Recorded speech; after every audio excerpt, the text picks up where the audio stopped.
Salam sejahtera kepada semua pendengar. Selamat datang ke podcast Ilmu dan Minda.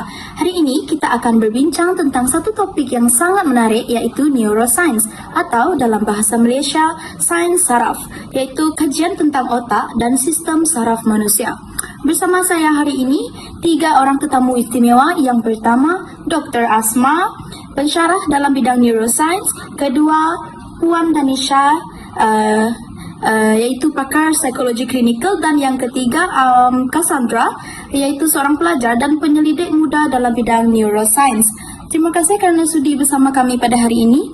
Jadi kita terus pergi kepada tajuk kita pada hari ini, iaitu apa itu neuroscience.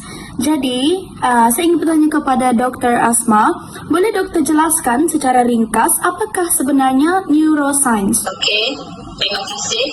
Secara ringkasnya, neuroscience ialah bidang sains yang mengkaji struktur, fungsi, perkembangan otak serta sistem saraf.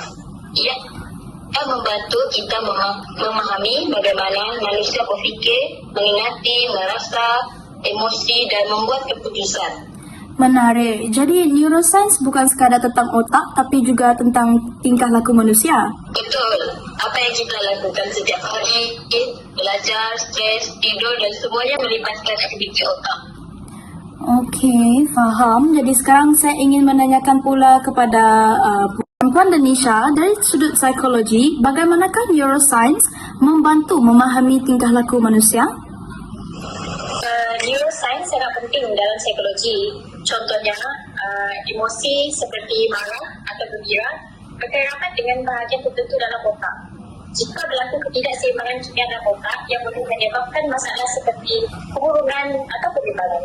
Jadi, kesihatan mental sebenarnya berkait rapat dengan kesihatan otak lah maksudnya? Ya, sangat rapat. Sebab itu gaya hidup sihat seperti tidur yang cukup dan mengurangkan stres amat penting untuk otak. Okey, faham. Jadi sekarang kita akan terus ke segmen berkaitan tentang neuroscience dalam kehidupan harian, iaitu saya ingin menanyakan beberapa soalan kepada pelajar kita, iaitu Cassandra. Jadi, Cassandra, sebagai pelajar neuroscience, bagaimanakah bidang ini relevan dalam kehidupan seharian kita? Sebenarnya sangat relevan. Contohnya, cara kita belajar, otak belajar dengan lebih baik melalui pengulangan dan rehat. Selain itu, penggunaan telefon juga yang secara berlebihan boleh menjejaskan fokus kerana otak sentiasa dirangsang. Maknanya, neuroscience boleh membantu pelajar belajar dengan lebih efektif lah. Ya, secara faham cara otak bekerja, kita boleh belajar dengan lebih bijak, bukan lebih lama. Okey, faham. Jadi sebelum kita tamatkan, mungkin Dr. Asma boleh kongsikan satu mitos mengenai otak.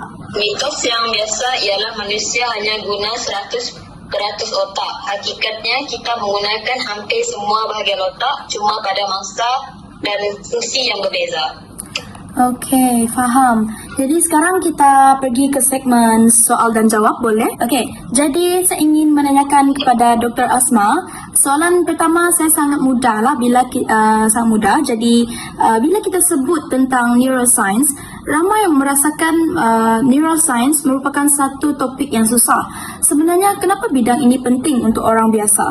Soalan yang bagus. Sebenarnya neuroscience sangat dekat dengan kehidupan harian. Setiap kali kita buat keputusan, rasa stres atau susah fokus, itu semua melibatkan otak. Oh, jadi bila pelajar kata mereka cepat penat belajar, adakah itu bermaksud ataupun adakah ianya berkaitan dengan otak juga? Ya, betul. Otak perlukan rehat dan cara belajar yang betul. Okey, menarik. Jadi Cassandra sebagai pelajar sendiri pernah tak mengalami benda ni? Ya, saya memang selalu terjadi. Dulu saya belajar lama-lama tetapi tak masuk. Lepas faham cara otak berfungsi, saya mula belajar ikut masa pendek dan rehat. Faham. Untuk Puan Danisha pula, dari sudut emosi, apa kesan bila otak terlalu tertekan? Bila stres berpanjangan, otak jadi letih dan emosi kita sukar dikawal. Sebab itulah kesihatan mental sangat penting.